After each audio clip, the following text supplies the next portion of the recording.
Have you ever thought about becoming a burlesque performer? Have you gone to a burlesque show and wished that was you on the stage? Well, have no fear, Nicole Fox is here. She will show you all the steps you need to take to help get closer to the stage and becoming a performer. Let's go ahead and get this show started. Have to wear a modesty panel. Don't want to get banned on here. Hi there, I am Nicole Fox. Welcome to my channel. In today's video, we are going to be talking about how to become a burlesque performer. This video is going to cover all the behind the scenes of what to do. This is not going to include choreography or costuming. This is more of all the things that you need to know beforehand and also the steps that you need to take to help you get on the stage. So before we even talk about the steps that you need to take, we first need to talk about what is burlesque. Burlesque is very much the art of the tease. A lot of what burlesque is removing articles of clothing and doing an act to it. It is so important to know the different styles of burlesque because that really helps get into what type of burlesque performer you want to be. Classic burlesque embodies a lot of bump and grind, a lot of classic music. I really recommend looking into burlesque history and learning about the burlesque legends that help shape the way of what burlesque is now. You're not going to learn it from me, unfortunately. I am not a burlesque historian. I know enough, but I don't know enough to teach y'all. The next type of burlesque style is neo-burlesque, and this is where things get a little bit more fun and creative. You can do modern music with this, you can do rock music with this. There are so many different ways that you can go in neo-burlesque. The other type of style of burlesque, and one of my specialties, is nerdlesque. And just as the name says, it is nerdy burlesque. Nerdlesque is such a fun category and I could talk about it all day. It is so much fun to watch people take a character and put them on the stage, and it can be so many different things, which brings me to my final comment before we start moving on to the other tips, is that find your way to burlesque. It can be funny, it can be sad, it can be really dramatic, and it can also be sensual. There is not just one way to do burlesque. There are so many. Now that we've got all that out of the way, now it's time to start talking about the steps that you need to take in order to become a burlesque performer. Tip number 1. Go see a burlesque show. Go to a burlesque show. I just said that. Rude. You can find your local burlesque shows on Instagram, Facebook. Just type in the search bar burlesque and also the city or the state that you're from. Great, you went to a burlesque show, you had so much fun, you have all these ideas, now what? Tip number 2.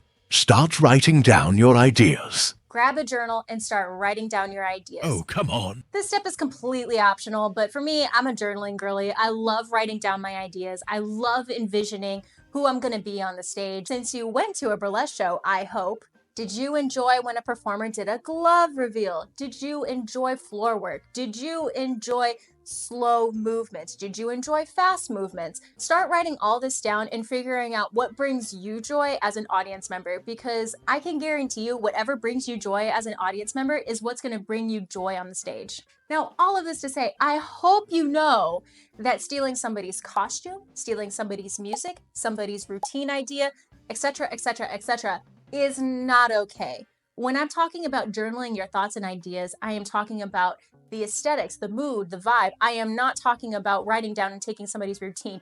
Do not do that. A lot of us performers take the time, the energy, the research in order to help put these acts together and making sure that we're not copying each other. So please do the same respect as well. So now that you kind of have an idea of what you want your persona to be, the next step is to pick a name. Tip number 3. Pick a stage name. Yeah, you thought I wasn't going to show up. Think again.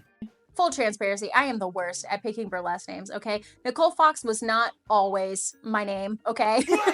So my original name was Lady Mischief, and oh my God, it makes me cringe every time I say it. And that's honestly the main reason why I changed my burlesque name, is once it was said out loud by a host, I was like, ooh, even if you do pick a stage name, don't feel like you have to stay with it 100%. I did not stay with mine 100%. Find a name that is very comfortable to you. Now, here are some tips to help pick out a name. You can go on a name generator. You can start mixing up random items and making it as a name. If I'm like looking around my craft room right now, I could be Chiffon Rose. Please welcome to the stage, Chiffon Rose. So once you have found a burlesque name that really resonates with you, double check on this website right here to make sure that you are not stealing another performer's name.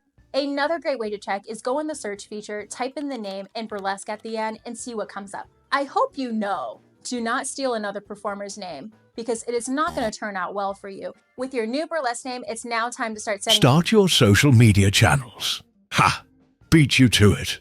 This is a hot take right here. If you are not online as a performer, you're not going to do well. You do not need to be active every day on your social media, but you do need to have some form of an online presence. Social media is going to be your promotional center where people can find you and also see what your next show is, because a lot of producers are going to expect you to promote their shows. Here are some social media tips for you. The first one being making sure that your handle matches across all platforms. Not only is this helpful as a producer, but it's also helpful as an audience member as well. We can find you a little bit easier. Speaking of social media channels, here are some social media channels I really recommend that you need to be on. I know TikTok and Instagram make sense for a lot of you. Please trust me when I say that Facebook is the performer LinkedIn for all of us. It's where we get our gigs, it's where we connect with producers, and it also helps us connect with other performers as well. So please create a personal Facebook account that is solely your performer name. Now on to one of the most important tips. Tip number 5, creating a burlesque act and filming it.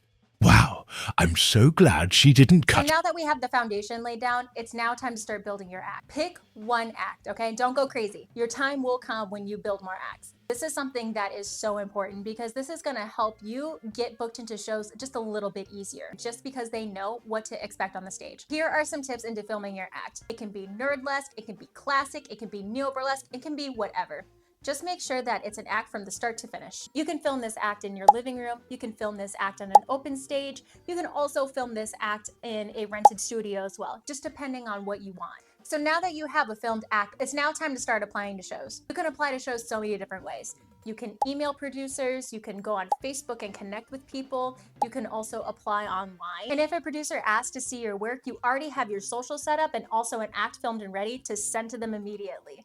Here are some other tips I really recommend as well. Here are some bonus tips. Yay, we are almost done. While you're working on building your social media channel, I really recommend taking some high-res pictures of yourself. That way, if a producer reaches out to you and hires you for a show, you can use that image for promotional material as well. Your promo picture does not have to be done by a photographer if you can't afford it. I've taken a lot of mine on my phone and they turn out pretty nice. Just make sure you don't have a busy background and you have really good lighting. The next tip I really recommend is take as many classes as you can. Really learn from the community. In fact, I'm taking a lot of burlesque classes myself to really make sure that I'm learning as much as I can. And that is all that I have for today's video. Thank you so much for watching. If you have any questions, please list them below. And if needed, I'll just make another video about this. See you in the next one. Bye! Ugh, now it's time to take this costume off. I hope you appreciated that I got dressed up for you. Thank you so much for watching. Be sure to subscribe to her channel. She will be posting more beginner burlesque videos and also create costuming tutorials as well. Oh no, that means more work for me. Oh well, see you soon.